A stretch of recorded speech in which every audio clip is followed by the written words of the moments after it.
Now adjust the volume control so that the sound can be heard in all parts of the room. This is the Protect Your Assets podcast. Mr. Sandman, you get the idea? Bring me a dream. It's on the internet. Make him the cutest that I've ever seen. Go on. Give him two lips like it's like no cheese I've ever tasted. And tell him that his Here's the Sandman. Over Sandman. Happy 4th of July weekend. I'm starting to get used to these 4-day work weeks this next week. Thursday will be the 4th of July, and I don't know, 3.5 days of work sounds pretty good to me. You know, this is one of my favorite times of year.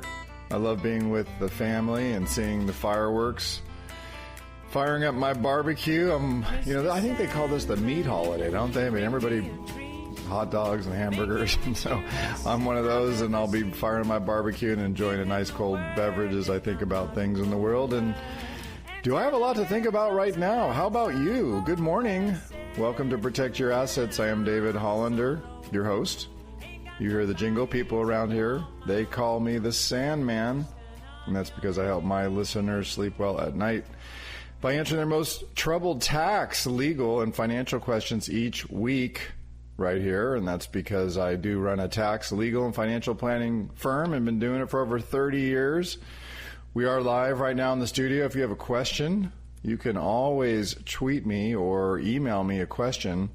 The best way to do that, you can email me questions@pyaradio.com, questions@pyaradio.com.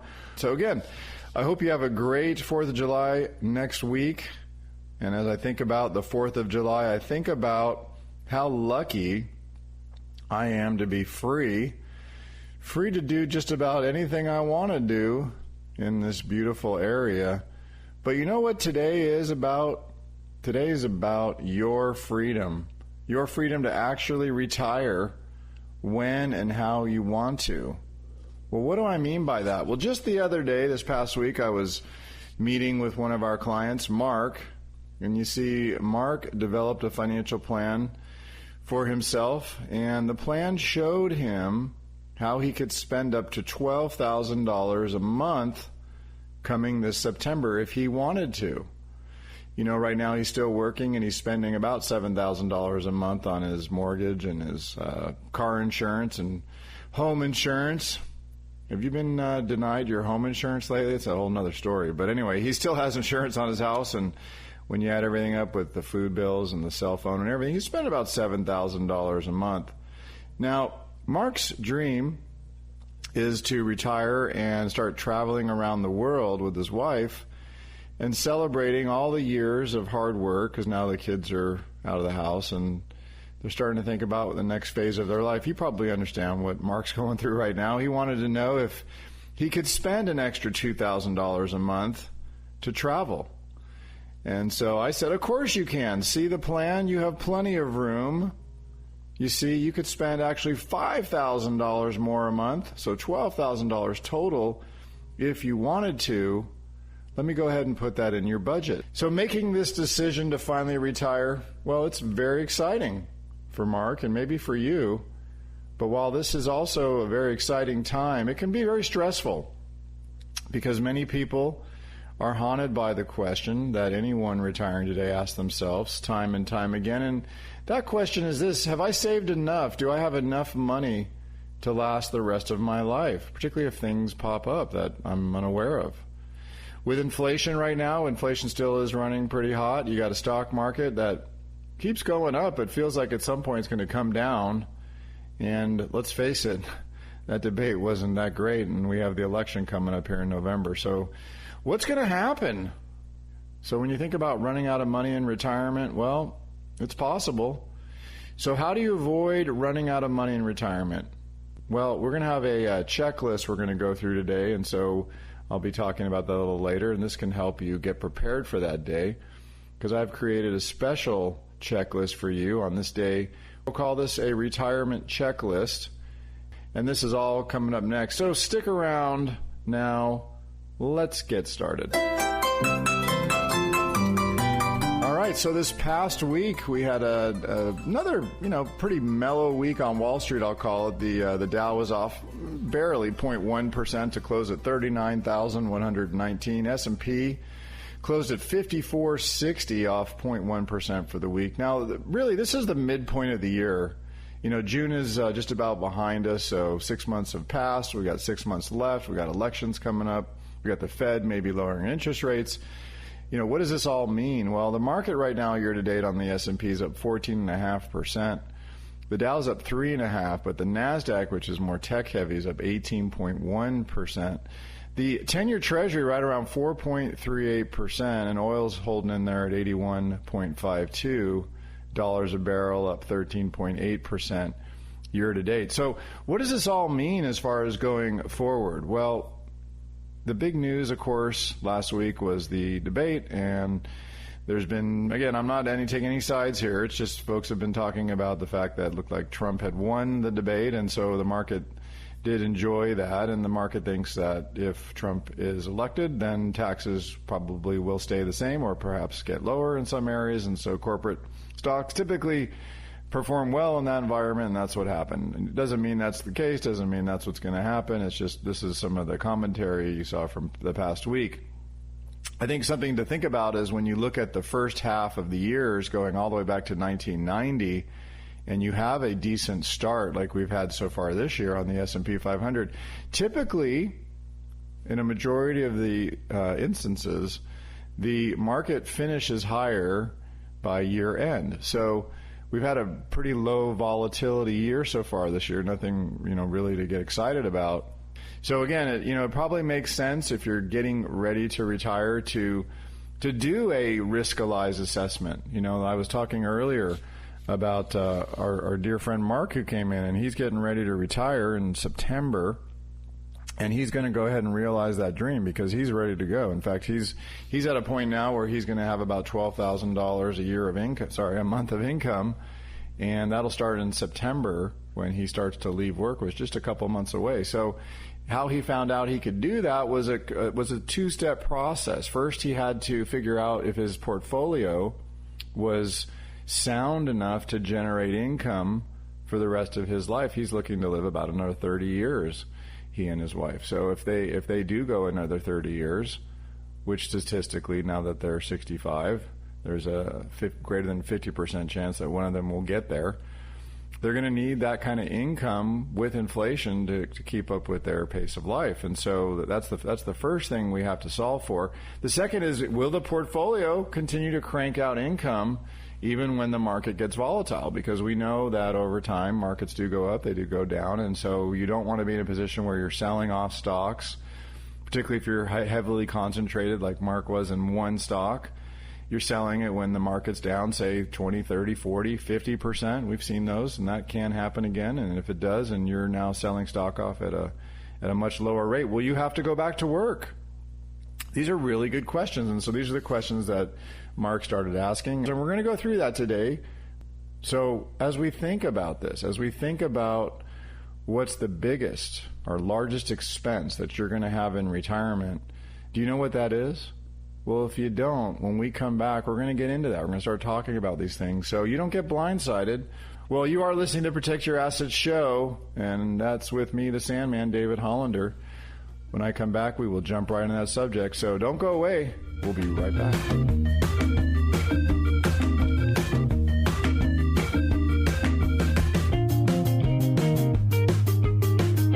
Take the first step toward reaching your financial goals and get the information that can help you live a confident retirement. That first step is going to PYAevents.com and signing up for our next free event. That's PYAevents.com. Now, back to Protect Your Assets with David Hollander, the Sandman. Welcome back. I am David Hollander, also known as the Sandman, and you are listening to Protect Your Assets this weekend.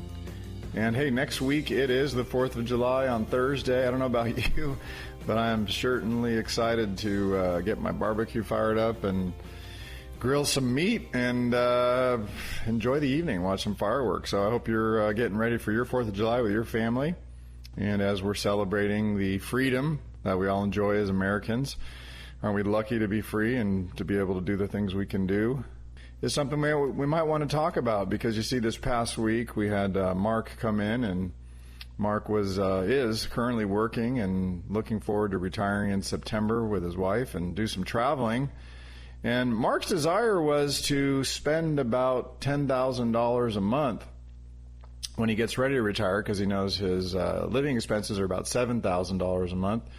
But he wanted to start spending around $3,000 or so on travel to go around the country and see his family and go other parts of the world. And so we started planning for Mark, and we were surprised, as he was, to find out that he could actually be spending about $12,000 a month instead of the $10,000 that he was planning on. So now he's planning on doing a lot more, including flying business class every now and then when he goes on those longer trips. So, if you're like Mark and you're turning 65 soon and going to retire, then there's some things you need to know about and some things you should be considering. So I thought today would be a great time and looking at things like, what are some of the things that could come up when you retire in terms of an expense that you need to be prepared for? So what are one of the things you need to know? Well, let's start with, what could be the biggest expense in retirement that could derail your income plans? I mean, imagine you set up a financial plan, you've got income coming out every month, things are going fairly well, you're 4, 5, 6, 7 years into retirement, you're traveling, you're doing all kinds of things, and then one day this happens, and now all of a sudden you're dealing with some new issues. Well, what am I talking about? Well, it's healthcare. Healthcare is definitely one of the biggest derailers of retirement that we see happen all the time. It can come out of nowhere. And many people just don't know what that looks like. And so Fidelity publishes annually a healthcare report. It's called The Cost of Healthcare. And this report comes out and talks about, what sort of Medicare and other expenses you could expect to have in terms of co-pays, long-term cares, and things like that. So let's look at the numbers to help you decide what you need to do here, or think about it. And so according to Fidelity, a healthy, because as I mentioned, Mark and Renee are getting near 65, and they're going to retire this year. And so according to Fidelity, a healthy couple who's 65, retiring, this was last year, 23, they're projected to need, get this, $315,000 for just lifetime health care premium. Now, we're not talking about long-term care. We're just talking about your health care premium. And you may say, well, I have Medicare. I don't really need that. Not true. Depending on your income, your deduction that comes out of your Medicare and your Social Security can actually go down, meaning you'll get less benefit if you make more money. So when you get close to 65, like Mark and Renee are, then I would really encourage you to spend some time reviewing and considering all your Medicare options. Because when you do become eligible at age 65, you want to remember a couple things. First is, you want to sign up during the 7-month, what they call initial enrollment period, and this begins 3 months before your birthday. So looking at Medicare and the world of Medicare, there's some things you need to know. First is, there's these things called Medicare Part A, Medicare Part B, and also D, as well as Medicare Advantage and Medigap supplemental insurance plans. What does all that mean? Well, let's just briefly cover it. I mean, there's a lot to talk about. If you want to get more into this subject and cover more about it, of course, I have a podcast that goes right into this in detail, and you can get all the information. I'm just going to highlight it right now. But, you can check out my podcast anytime, wherever you get your podcast. Just type in Protect Your Assets and then Medicare, and it'll pull up that show that got into this subject in detail. So let's highlight this a little bit. Healthcare, okay? Part A, when you turn 65, you're eligible for Part A if you contributed into the system automatically. And so that shouldn't cost you anything. You just sign up for it. And Part A covers your hospital care. Like if something happened, and this is typical, you're out running around doing things, all of a sudden you don't feel so good, and you sit down and you realize maybe something's going on, and so you call the ambulance, and next thing you know, you're at the hospital, and they say, well, this or that happened, and Now you're dealing with that. And so usually Part A will cover that, and there's all sorts of terms and conditions and premiums and things around that you're going to have to deal with. Again, go listen to the show and you'll hear more about that. That's Part A. Part B is the optional part of Medicare, and this is usually where you buy a supplemental plan, and this covers your medical expenses. And so you usually pay for this monthly, and there's a premium amount that you negotiate based on your situation. And I recommend that you talk to somebody who's knowledgeable about that, because your premiums can be more than they need to be. They can certainly be less than you're paying right now, but you really should be looking at that annually, and you should be talking to somebody who knows about it so you don't end up paying too much. And then that also leads me to the next part of Medicare, which is Part D. This is the prescription drug part of Medicare. And the prescription drug part of Medicare is something that you can sign up for as well. But that really is dictated by your prescription needs and what sort of medications you may or may not be wanting to take or taking. And so that's something else. Again, someone who's knowledgeable about the subject who can update it for you annually is a great help.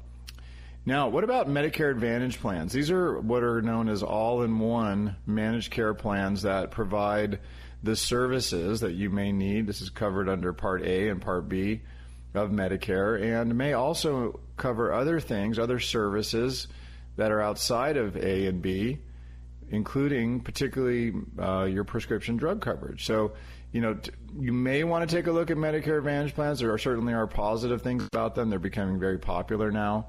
Again, I get much more into detail about that on that show, so go listen to that. But Medigap policies, these supplemental policies that are not the types of Medicare Advantage plans, those are usually offered by private insurance companies. Now in California, we've seen a lot of companies start to fall out of this, and I'm sure it is no surprise to you. If you have fire insurance, maybe you were dropped in coverage recently, or maybe they raised your premium dramatically, and you're wondering where's all this going with insurance? Well, healthcare is the same way. Healthcare is getting very expensive. Some carriers are deciding they don't want to insure people in California. Some carriers are just not renewing in California. There's lots of issues going on in California right now.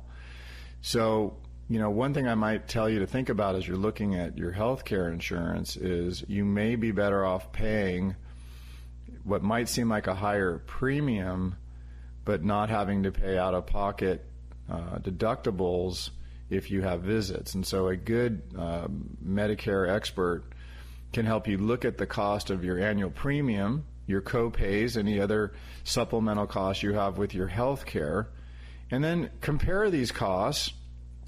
So you factor this into your cash flow that's coming out of your financial plan.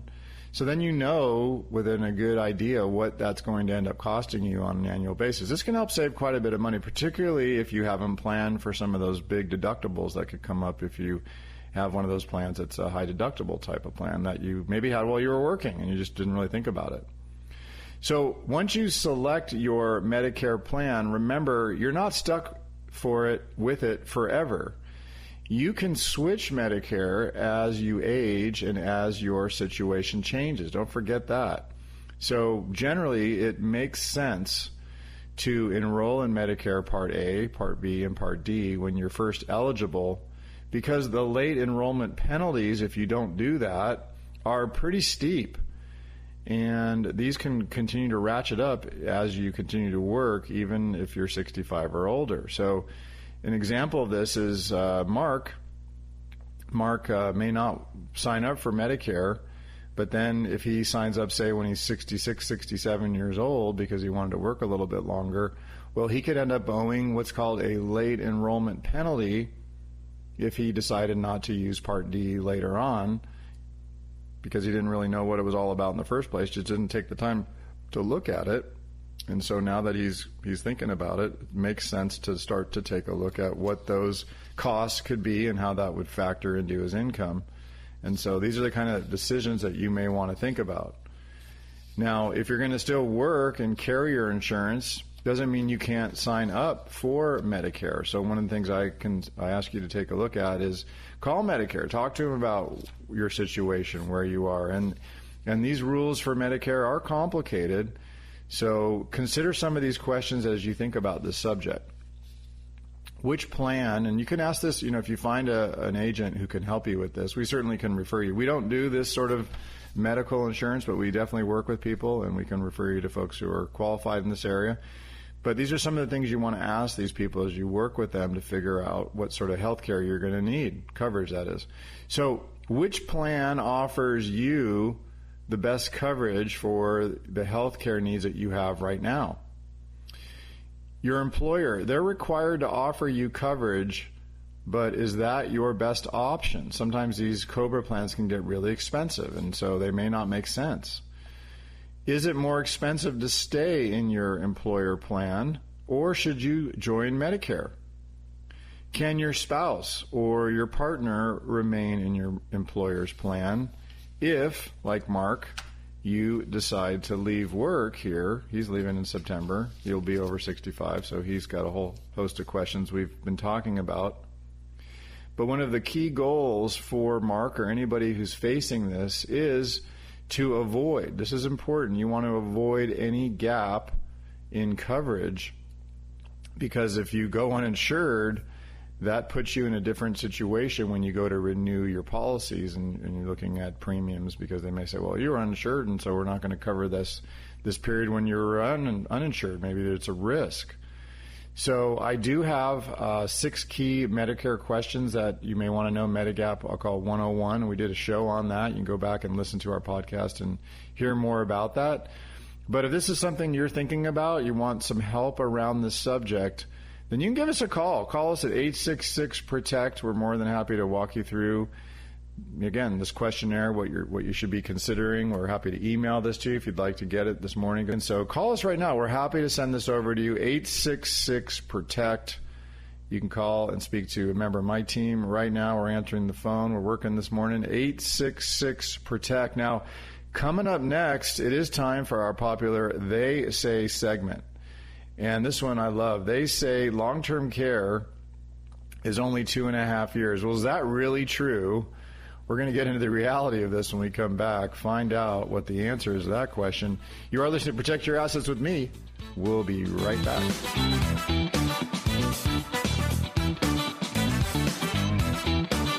Take the first step toward reaching your financial goals and get the information that can help you live a confident retirement. That first step is going to PYAevents.com and signing up for our next free event. That's PYAevents.com. Now back to Protect Your Assets with David Hollander, the Sandman.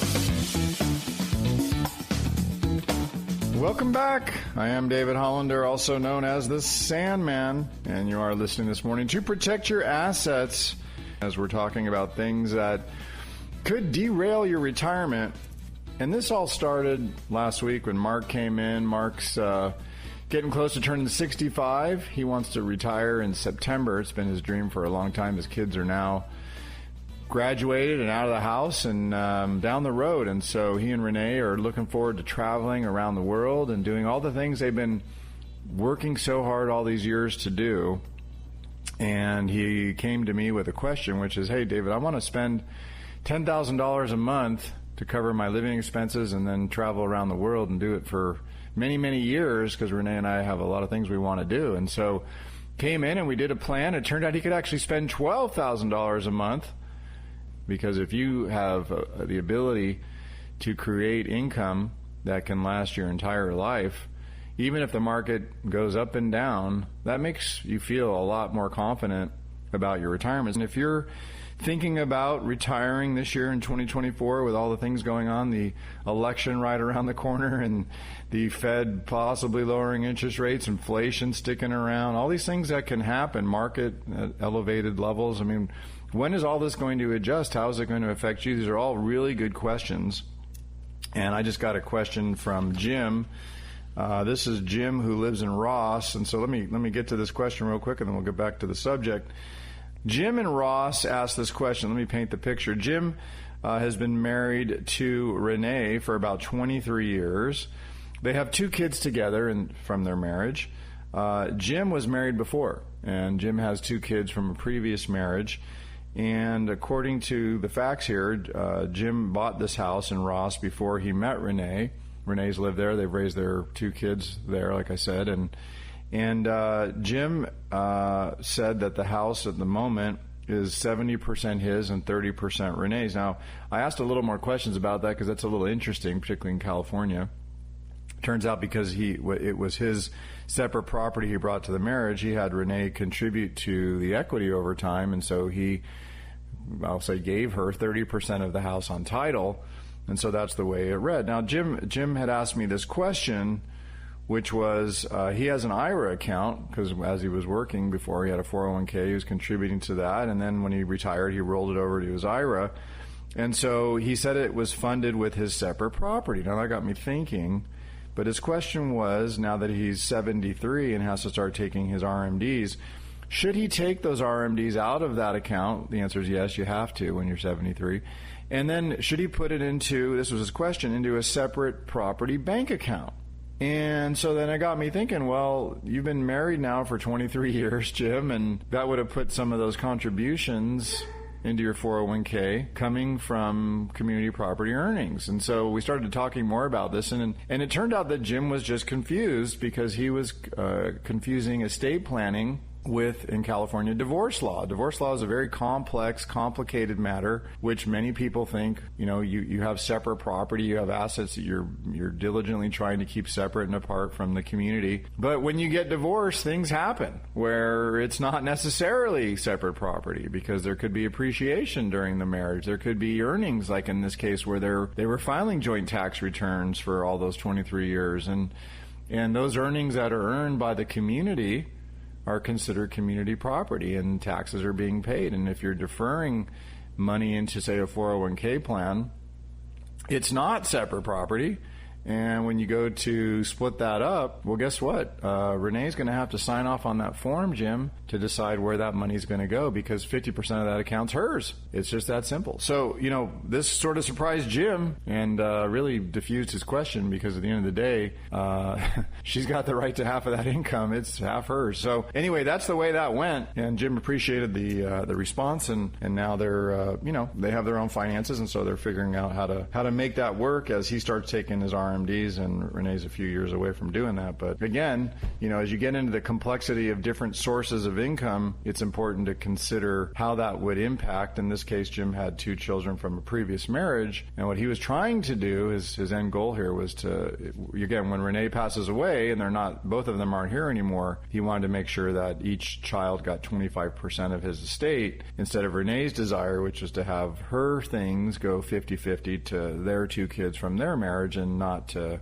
his kids from the previous marriage, if that makes sense. That's sort of their end goal, what they were after, but we got to this roundabout way through these questions. So, again, if you have questions like this, as you know, we are attorneys, we do taxes, we do financial planning in our firm. We have multiple people doing different jobs under one roof. We're more than happy to get into this with you. Just give us a call, 866-PROTECT. Now, back to the subject today. We're talking about Mark. And so let's switch over. It's now time for one of our fan favorite parts of the show. This is our They Say segment where we debunk common myths, half-truths, and sometimes just bad advice that they say. Who are they? What do they know that I don't? And what are they saying this week? Here's David Hollander, the Sandman's answer. All right, so here's one they say. And so they say that the average long-term care stay is 2.5 years. And so the question is that really true? And so, as you think about long-term care, which could be part of your costs in retirement, this is something that could derail your retirement. Remember, last segment we were talking about just the medical premiums that a couple who's 65 healthy is looking at right now, according to Fidelity, is $315,000. That does not include long-term care. Now, as we get into long-term care, and they say it's about 2.5 years. So if you look at your budget, should you be allocating roughly 2.5 years of cost to the expenses you could face in the future? And I'm going to say it depends. The answer to this question, it depends. Are you speaking about men or women? Because there is a difference. And there's a really great website that you can check out to get help with this subject. It's genworth.com. They have a whole section on long-term care. They keep statistics and data updated regularly. And if you're a man, then your estimated average length of long-term care, these are the averages, are roughly 2.2 years. Okay, and what's the cost of that? Get ready. This is the average based of cost here in the future. Again, if you're a 65-year-old male and you're looking at this in your future, you could be looking at up to $447,000. That's right, just for him, for the cost of his care. What if you're a woman? Well, if you're a woman, that changes. The average is 3.7 years that you could be needing long-term care. So that's a big difference, and the number for women, get ready for this, $752,447. That's a big number. So, between two of you, that's well over $1 million of cost just for your typical long-term care cost if you're a 65-year-old and looking out in the future with inflation and cost of living increases and all that kind of stuff, according to Genworth. Now, what if you, unfortunately, had an Alzheimer's or dementia? Well, what's the average for that right now? The average, again, according to Genworth, is 8 years of care in long-term care for Alzheimer's. And what is that going to run, roughly? Well, get ready for this. It's shocking. $1,626,912 is the number for cost of care. Now, that's a lot of money, of course, and these are the things, like I said, that even though you've planned your retirement, even though you're going along, spending money, your plan's sound, you've got enough income, you feel like you're comfortable, something like this pops up, and you can see with this kind of cost, it could really derail your plans quite a bit if you haven't planned for this. So be aware of this, be aware of long-term care and what it can cost. Now, what are long-term care specifically? How does that pull you out of Medicare? Because maybe you're running around with Medicare and you have insurance, you think, oh, I'm just fine. But then you get long-term care. Long-term care is an acute illness that doesn't go away. So, let's say you're out walking, you're healthy, you're doing things, you fall, you break your hip, you end up having the surgery to replace your hip, and then you table off, but you just don't necessarily get back to 100%. You still have some assistance needs to take care of yourself, or cook, or bathe, or transfer, or toilet, or any of these kind of things that are called activities of daily living. And I have a whole other show on this subject. I'm not here today to just talk about this. But those are the kind of things that are considered long-term care. And so those have to be paid for out of your pocket. There are not a Medicare supplement or a Medicare plan that covers these things longer term. You're going to have to pay for it out of your pocket. So it's really important that you plan for that, because, again, if there's two of you, there's a very high probability that one of you is going to need this. And the last thing you want to do is leave your spouse in a situation where he or she cannot afford to pay for this, and now they're making decisions like selling the house and doing things like that. That's the last thing you want to do. So make sure you've got this covered. Make sure you got a plan for this. Happy to help you think through this, help build it into your plan. You just need to pick up the phone and give us a call, 866-PROTECT.